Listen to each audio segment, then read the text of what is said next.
Police ఖాకీ dress వదిలి ఎంపీగిరి అనుభవించి ఓ వెలుగు వెలిగిన హిందూపురం మాజీ ఎంపీ గోరంట్ల మాధవ్ రాజకీయ జీవితం ప్రస్తుతం అత్యంత దిగువ స్థాయికి పడిపోయింది. 2019లో వైసీపీ తరపున పార్లమెంట్లో అడుగుపెట్టిన ఆయన పదవీ కాలంలో వివాదాలతో వార్తల్లో నిలిచారు. 2024 ఎన్నికల్లో ఆయనకు టికెట్ నిరాకరించిన పార్టీ అధిష్టానం ఆ తర్వాత ఏదో పేరుకే అన్నట్టు రాష్ట్ర అధికార ప్రతినిధి పదవి కట్టబెట్టింది. అయితే పేరు గొప్ప ఊరు దిబ్బ అన్నట్టుగా పార్టీ తాడేపల్లి ఆఫీస్ ఆవరణలో కూడా ఆయనకు పెద్దగా ప్రాధాన్యం దక్కడం లేదన్నది ఓపెన్ సీక్రెట్. ఉమ్మడి అనంతపురం జిల్లాలో గోరంట్ల మాధవ్కు అసలు ఒక్క నియోజకవర్గ బాధ్యత కూడా లేదు. పార్టీ హైకమాండ్ ఆయనకు జిల్లాలో ఏ అసెంబ్లీలో లేదా పార్లమెంటు ఇన్ఛార్జి పదవిని అప్పగించలేదు.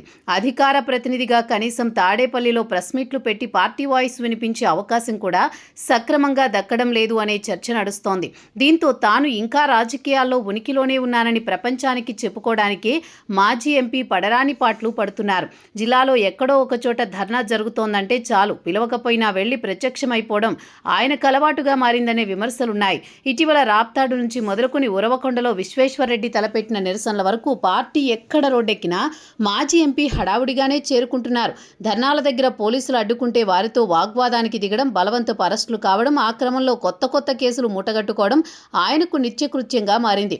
గతంలో గౌరవప్రదమైన సీఐ ఉద్యోగాన్ని వదులుకుని రాజకీయాల్లోకి వచ్చిన గోరంట్ల ఇప్పుడు ఇటు నియోజకవర్గ ఇన్ఛార్జి పోస్టు లేక, అటు పార్టీ అధినేత జగన్ ఆశీస్సులు దక్కక తీవ్ర రాజకీయ అనిశ్చితి ఎదుర్కొంటున్నారు.